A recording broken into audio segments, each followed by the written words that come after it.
I want you to open your Bibles with me this morning, if you will. This is going to be part of the text of my message. The Gospel of St. John, chapter 6.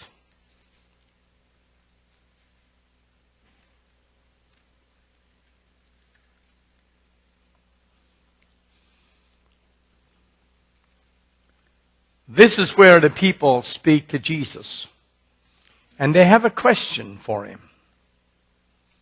And the question is simply this: how do we get the power to do the work of God? How do we get the power? Now, they wanted to know that. They were hungry for something. And I want to share a little bit with you this morning, not just from the Gospel of St. John, but also from the book of Galatians when I get there. I'll be there in a few minutes. But chapter 6, verse 28 and 29 says this. First of all, they're asking the question, what's the power? How do we do this? In verse 28. Then said they unto him, what shall we do that we might work the works of God? And Jesus very plainly gave them the answer. He said, this is what you need to do. And Jesus answered and said unto them, this is the work of God, that ye believe on him whom he hath sent. I could close my Bible and go home on that one. You want to know the power? You want to know the secret of the power? You want to know how to do the works of God? My friend, it's right in here if you want to know where it's at. Right in the 6th chapter in the book of St. John. That is the power. Believe on him, ye believe on him, whom he hath sent. Now, I'm going to go a little bit further from that because this is extremely important. I was talking to you this morning a little bit about when Gabriel sang, create in me a clean heart, O God, and renew a right spirit within me. Cast me not away from thy presence. Woo. Cast me not away. Do not throw me away. So many times we think we are in a war with ourselves. So many times we believe that we are two people. Many times we believe it is not just Michael O'Donnell. Sometimes the enemy can have me believe there are two of me. I think that would be wonderful. Anyway, amen. Amen. Thank you, sister. Wish you had a microphone. But Christy said amen, just for the record. All right, now then. Gosh, what a monthly crew. But the truth of the matter is simply this. We do believe that. Whether we recognize we believe it or not, we do believe it. Now then, if you will turn with me to Galatians chapter 2.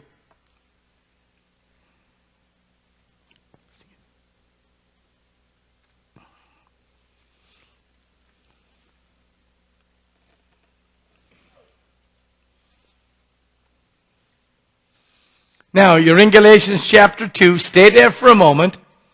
I want to give you an opportunity to get there. Galatians is right after 2 Corinthians. Right after 2 Corinthians. You're not there yet, love. Oh, you're on page 1528. Okay. Anyway, how many times have you heard, maybe some of you because you've been coming here, but in other places, have you heard, you know what you need to do, brother? You know what you need to do, sister? You need to starve the old nature and feed the new. Have you ever heard that? How many of you have heard that? Yeah. Yeah, see, quite a few of you have heard that. Got to starve the old man. Feed the new man. Hallelujah, Jesus. The problem is we have come to believe that. And what that does, it leads us in to the false teaching of what the Bible teaches. The Bible doesn't teach that at all. I'm going to clarify that in a moment. The problem with that teaching and thinking is it implies that the believer has two natures. It implies that we have the old nature and the new nature. And the reason we sin is because we go back to the old nature. But if we stayed in the new nature, we would never sin. Now, I'm not talking about the sin of perversion. There is a difference in that sin. I know God sees all sin as equal. But the perverted sin of the perverted mind is next to impossible to clean. They have to truly get revolutionized in their mind. And they have to stay away from that which is a weakness to them. In my case, cigarettes. I could light a cigarette now and enjoy it. But I know the minute I do that, I go back to where I came from. That's my weakness. I do not entertain that weakness. When I feel like, I told a man one time, when you walk away from it, it's going to come back later. And when it does, you curse it and walk away from it again. And it comes back again a little later, but not quite as violent as it did the first time. But it will always be there. I've been serving God close to 40 years, and I can still enjoy the smell of smoke when I walk out here to the cancer ward on the other side of the door. And I love that smell out there. Man, I could get off on that. So I don't go out there anymore. Until they're all gone. They go, no. Anyway, at the end of the day, that's my weakness.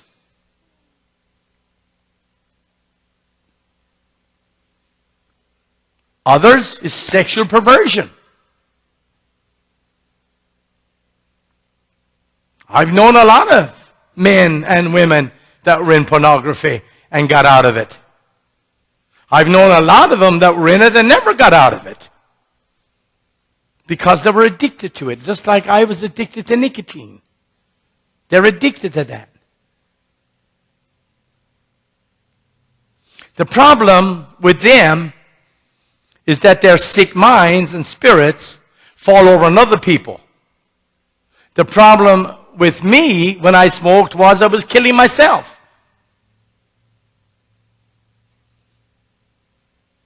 For the most part. They say secondhand smoke is bad, but when you're smoking cigarettes, you don't care because you don't think you smell like an ashtray. You know, kissing a smoker is like kissing an ashtray. Just thought I'd throw that out there, just for a giggle. Let's get back to some biblical truth here. Mark is going to kill me tomorrow. Maybe this afternoon. So if I end up missing, you need to know where to look. The Word teaches that the cross of the Lord Jesus Christ, took over our old nature. If we gotten saved, if we have come to the foot of the cross, the cross has destroyed the old nature in you and in me. It was crucified along with Christ. Now, if that in fact is true, and I'm not smoking cigarettes, which was my weakness. That was my weakness. With some guys, it's other women. I've not ever been interested in other women. I've not ever desired other women as a girlfriend or to have a out of marriage affair. I've not ever wanted it. And I've not ever walked in it. As a believer, I got saved.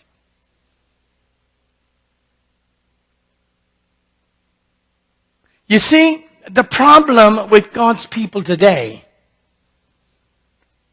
is they're so busy condemning themselves, they go back to the old nature.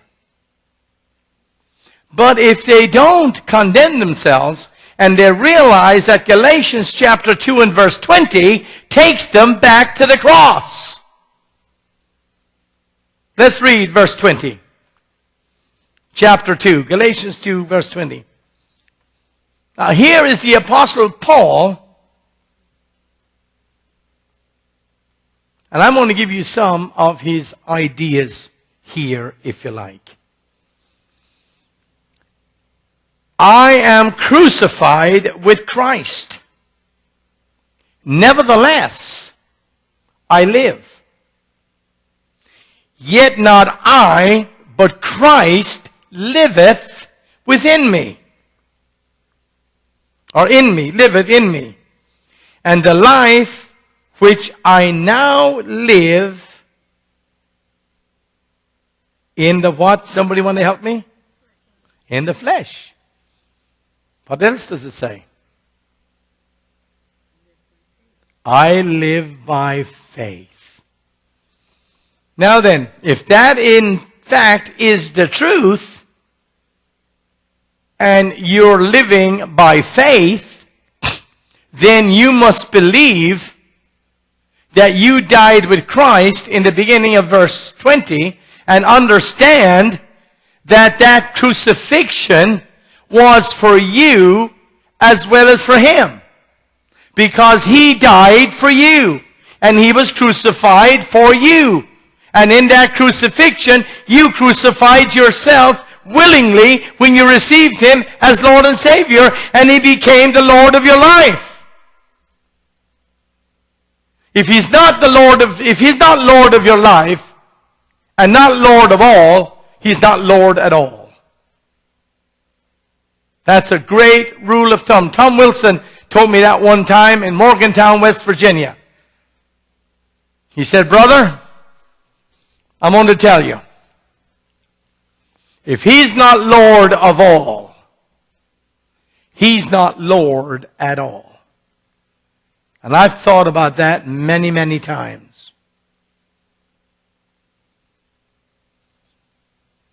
Now, I teach sexuality to young people. To young ladies that are dating, or young men that are going to go with ladies. I teach them about that. I don't have a problem with it, and I'm explicit. Some people suck in their bottom lip and go, well, you know, she can go out there and get pregnant and then carry the title of a slut or something. Or she can live with some guy and get the same reputation. Or she can live a clean life. And I always tell young women when they're dating and they're about to get married, do not have sex. no matter how horny you get, leave it alone. Because too many times when I was on the evangelistical field, I would listen to young girls cry at the altar because they got married, had sex before they got married, and ultimately, somewhere down the line, the guy throws it at them. Uses it as a weapon. Started out as lust and love and ended up as a weapon.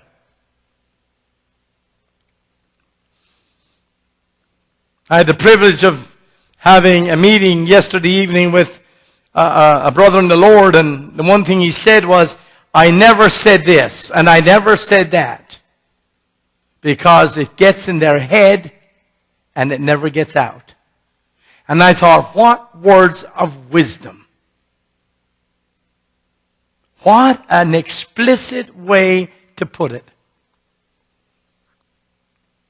I got along with the Lord yesterday, and after that meeting, and I got to thinking about what he said. And I began to make a couple of notes on it, just so I would never forget that again. Not ever forget it. There was no again. I never heard it before. I heard it from him, and I made notes of it. Our old nature does not exist unless we allow it to come to the top. If we take correction as correction is given, we're going to walk on a very different level. And our desire to hurt people, and our desire to be rude, and our desire to give ugly comments will die. They only come back to the old nature. And if the old nature allows it back, it's going to happen. The problem is today we don't have teachers that will teach the truth. They're afraid to teach the truth. Don't treat your wife like that. Don't treat your daughter like that. Don't treat your son like that. Don't say those things to your bride.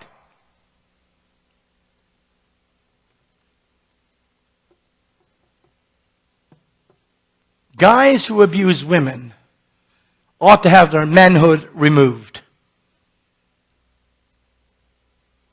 That'll end that. The problem in so many marriages today is that the old nature comes in, and the women ultimately are the ones to get abused. Occasionally the men do, but ultimately it's the women. And I do believe that that is the demonic nature on how some of these people live. They allow that, among other junk, into their lives. I'm not off my message. Galatians 2:20, I am crucified with Christ.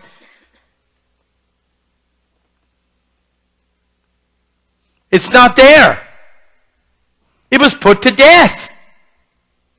The old nature was put to death. I'm not suggesting for 1 minute that we live a sinless life. I'm not suggesting for 1 minute that we live perfect lives. We're human. We have weaknesses. We don't have to live in the weaknesses. We don't have to practice the weaknesses on a daily basis. We do have the weaknesses. We're human.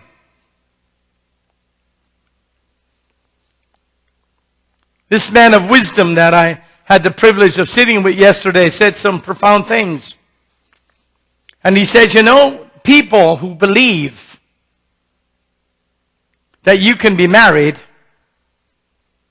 and have a perfect day every day are not living in reality. There are times when a personality will jump up, or something is said that will create an argument. It doesn't mean that it has to go to 10 levels. It means at that point we have an issue. And we need to do two things immediately.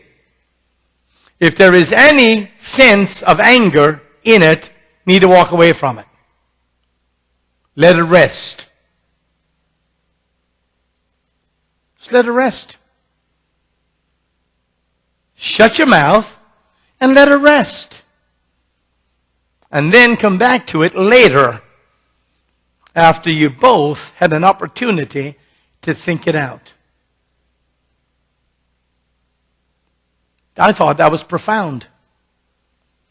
It makes us examine who we are. It doesn't mean that we're not sinless. It means that we are human. To get into the name calling and the cursing and the swearing and the pushing and the shoving, that becomes the real sinful man. If the sinful man, who we are even yet today, unless I'm the only one that have sinned yesterday, maybe I'm the only one that sinned today.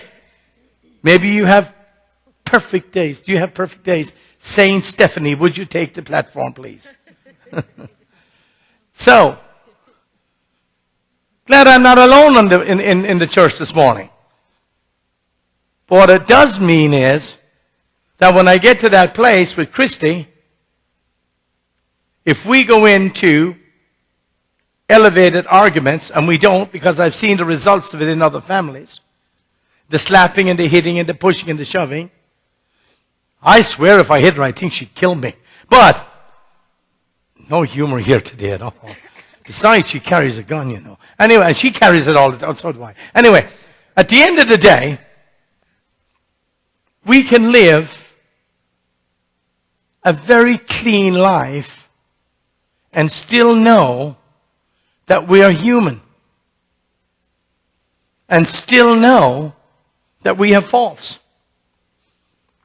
It's no longer our nature to sin. And yes, we do have to fight our nature. But there is no old nature anymore. The old nature has passed away. I'm getting ready to close with this.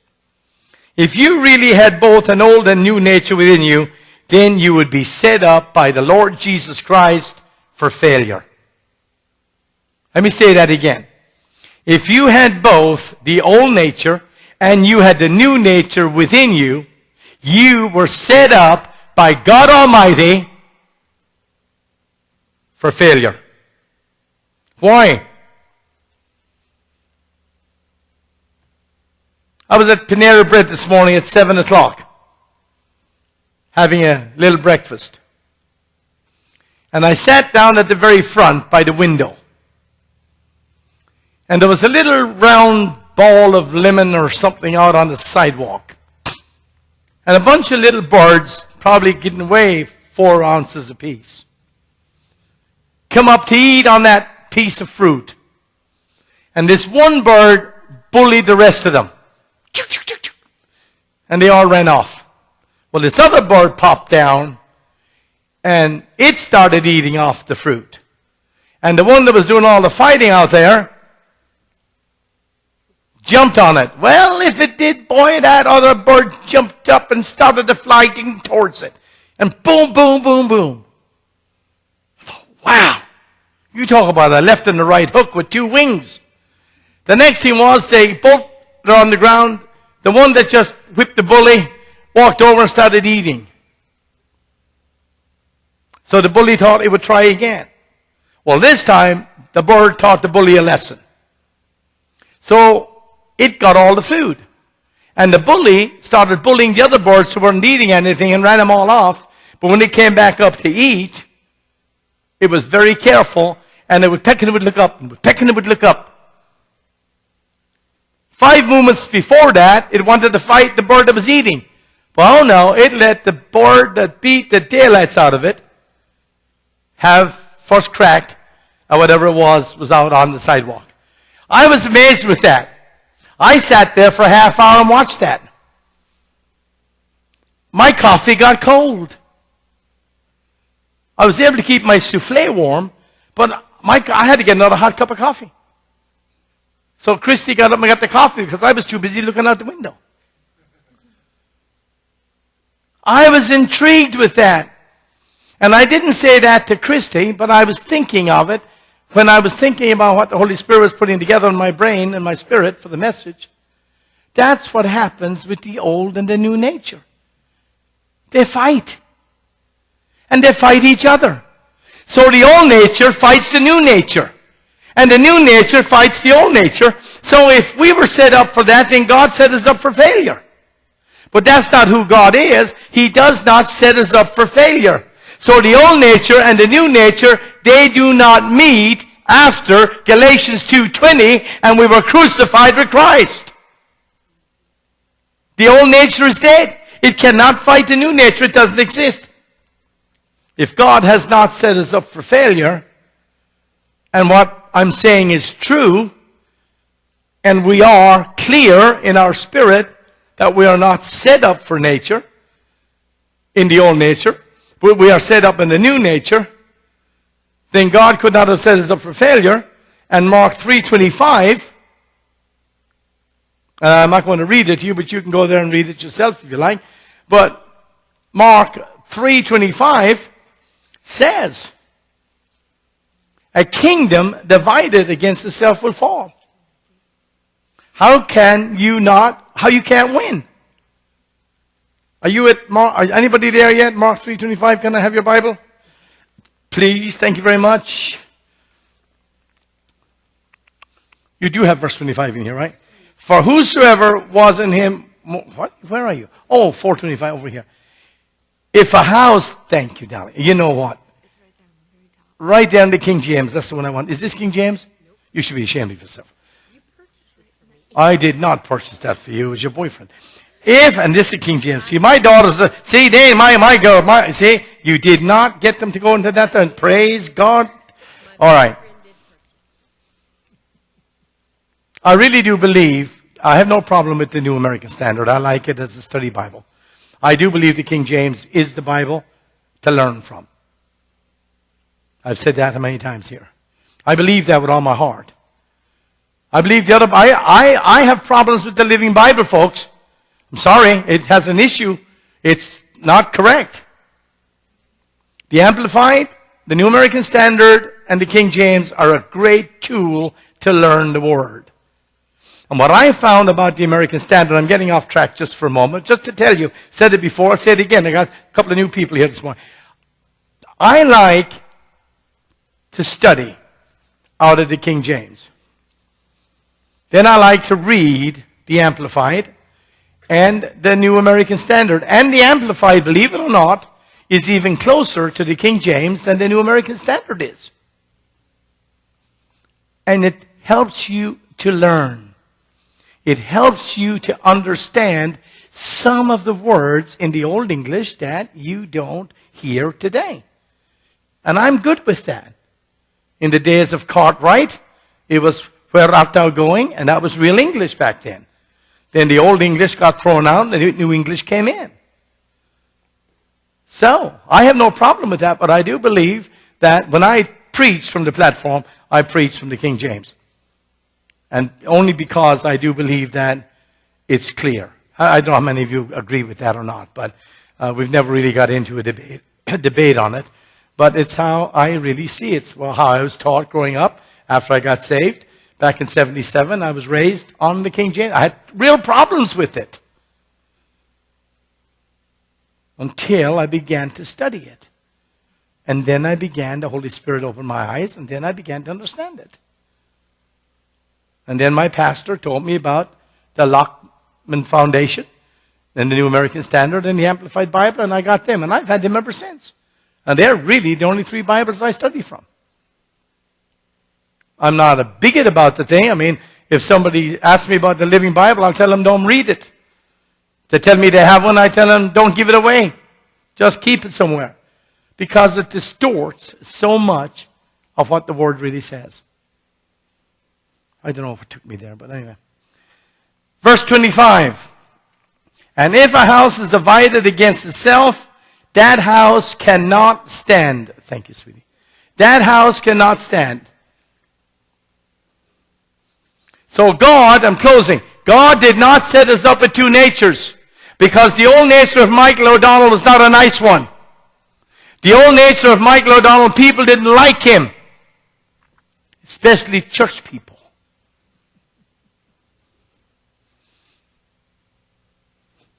Unlike Christy, I did not suck on the pew and teethe on the pew of an Assembly of God church. But God got a hold of me in 1977 and he changed my life.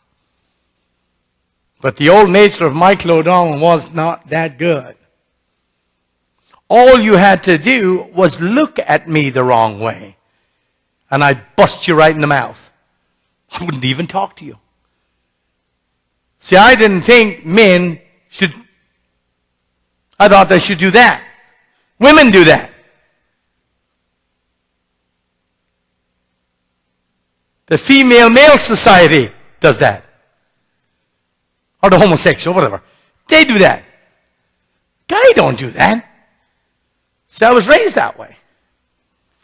Now I let them look at me bad twice. Always give them a break. But you know, the new nature in me today says, I can't live in what I did before. I can't do what I did before. I can't live back prior to June the 9th. I can't live like I did on June the 8th, 1977. I have to live like the man I became on June the 9th in 1977. That's the new nature. And I am not sinless. And I am not sin-free. But now I have the blood of the Lord Jesus Christ. And I know from my word what I can and cannot do. And I don't understand. I don't understand how the prophets of old had all those wives. I haven't figured that one out yet. I cannot imagine having 5 or 6 of them running around all at one time. I can't imagine. No wonder Solomon went nuts. David. I couldn't live like that. I don't know anyway. I never tried it. But anyway, at the end of the day, see, there's no humor in this place this morning. At the end of the day, we are but one nature. And it better be the nature of Galatians 2:20, crucified to sin, crucified to the old man, and born again, and fresh in the Lord Jesus Christ. Communion, please. And fresh in the Lord Jesus Christ. And I mean fresh in the Lord Jesus Christ. And I mean fresh. Born again. Get the opportunity then to get the baptism in the Holy Ghost. But if you know the Lord Jesus Christ today and He is Lord of your life, you will not live the old nature. You will not live in the past. You will walk away from it. And you will leave that old life behind you. And you will walk in the new and the cleanliness of the blood of the Lord Jesus Christ. And I'm going to share this with you as the guys are delivering communion. People who get saved. I'll put it up there. Okay, thank you. Oopsie daisy. Oopsie daisy. Gosh, guys, you're really cheap on how you fill these. I'm going to have to talk to you about that. We're going to have to. I want you to go to Hebrews with me, if you will, while the guys are serving. If you have communion in your hand, don't worry about it. I'll read it to you. It's on CD anyway, so you'll get to check me out. But if you get saved, and this is a true story, if you get saved and you give your life to Jesus, now it doesn't mean you're not going to do something wrong, and it doesn't mean that you're not going to sin, and it does not mean that you're not going to pay the price for the sin. I'm not saying that at all.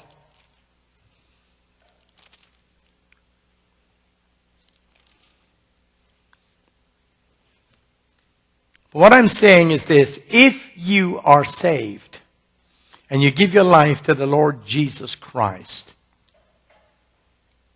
and then you live the life of sin, lust, and sickness, you have removed your salvation, because you have allowed that into your life. And you allow that into your life, you have removed the Holy Spirit from your life. Create in me a clean heart, O God. David knew what he was doing in the 50th Psalm when he wrote that. Was it Psalms 50 or Psalms 52? Psalms 50, isn't it? Create in me a clean heart. 51? Psalms 51. Create in me a clean heart, O God, and renew a right spirit within me. Let me read you Hebrews 6:4 for a moment. This is what is known as, in the Word of God, as the former blessing of the apostate. See, when we get saved and we give our lives to Jesus, and we're still whoremongers,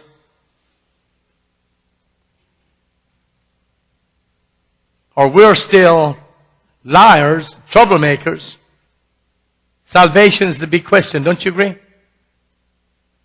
Don't you think I'm halfway right on that at least?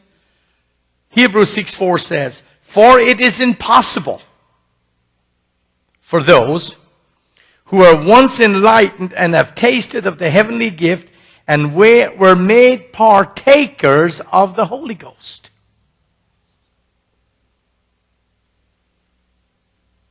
And verse 5 says, and verse 6 will say in a moment, and have tasted the good word of God and the powers of the worlds to come.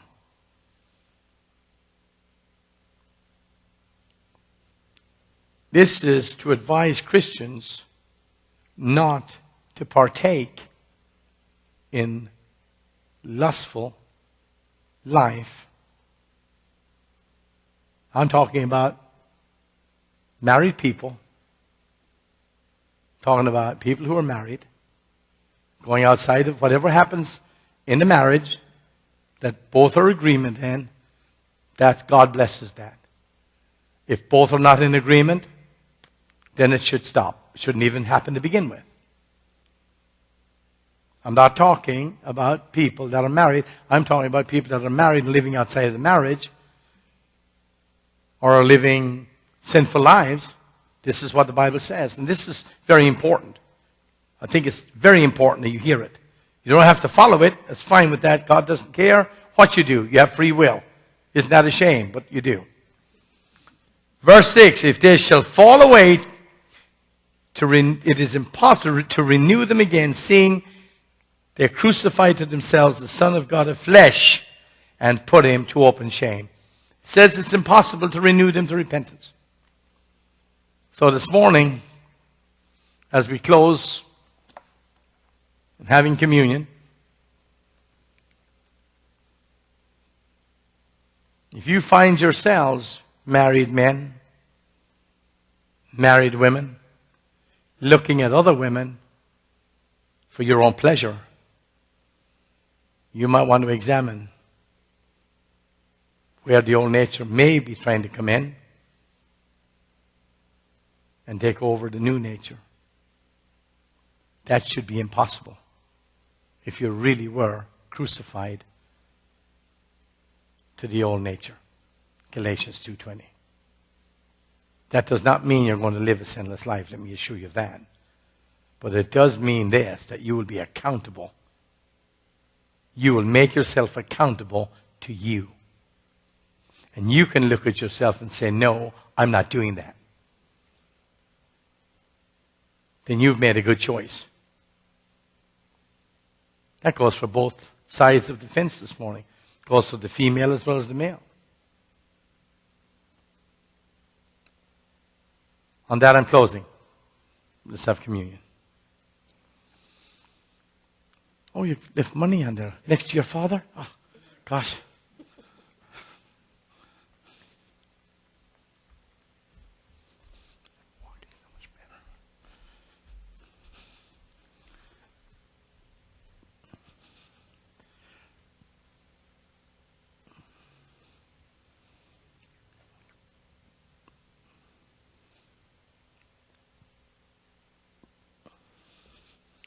We're going to go to the Lord this morning. Once again, invite Him into our presence, the holiness of His holiness, to continue ministering to our hearts. One of the things I learned a long time ago before we have communion is that when I made a commitment to the Lord Jesus Christ, and my pastor, that was the tool of my learning and the tool of the hunger that I have had all these years for the Word. He taught me this. He said, Michael, he knew my past. He knew about me. And he said, Michael, remember this. You got saved last week. And God's already doing a work in your life. But he said, always ask yourself this. What am I doing? And he said to me, and I will never forget it. He said, Michael, looked at me across the table. And I had a whiskey sour in my hand. I'd only been saved a week. Hadn't been delivered from the alcohol and the old Johnny Walker Red. Oh, I can't. That's another danger, Johnny Walker Red. Especially the black label. Oh, yeah. Glory. Anyway, at the end of the day, he looked at me and he said, Michael, you do what you please. And I thought, wow. And then he said, if what you do pleases God. Changed the whole outlook of the first part of his statement. And that sunk into my heart. And that was close to, not too far from 40 years ago. And I have not ever forgotten that. And it's kept me on pretty much on the straight and narrow, unless I'm driving the bus. Those four-wheelers out there can rob your salvation. We get to be who we are if what we are brings pleasure to our Heavenly Father. That's not that difficult, is it? Or is it?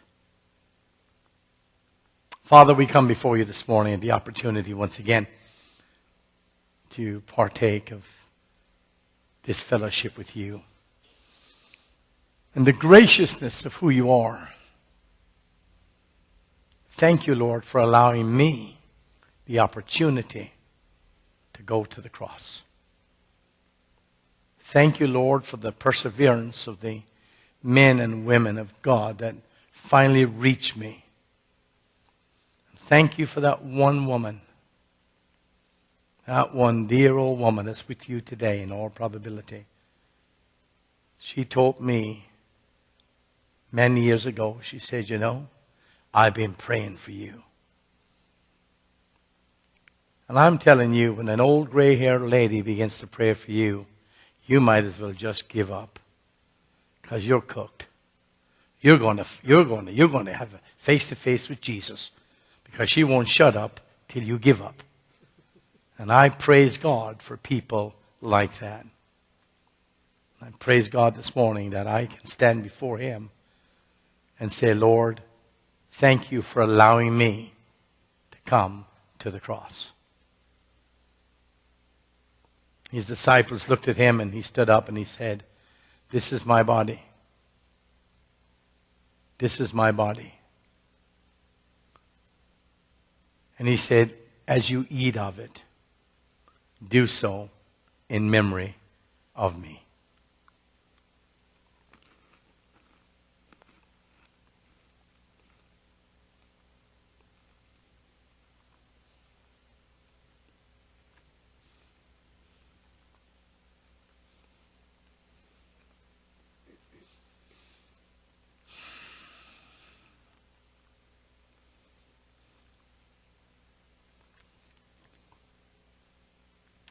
Then He took the glass. The Bible says He took the cup.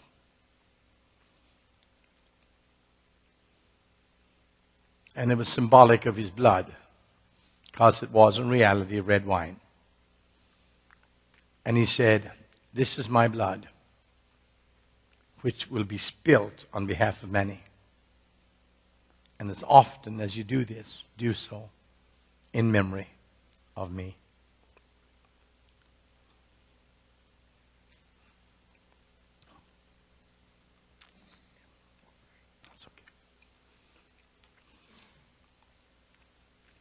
Father, we thank you this morning. We thank you, Lord, for the opportunity to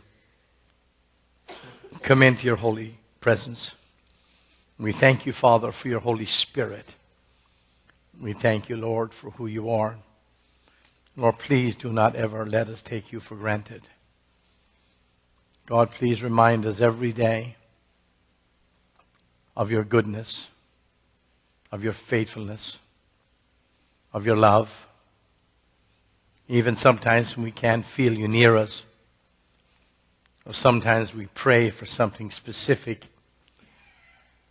and we don't get it, and we wonder why.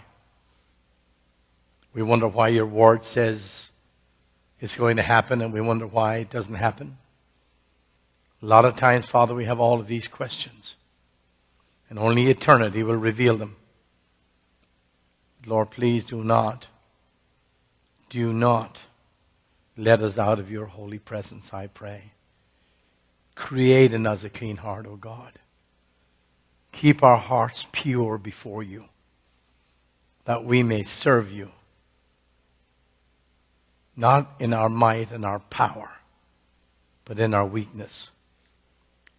And I thank you, Lord, for your absolute, ultimate forgiveness with no repercussions.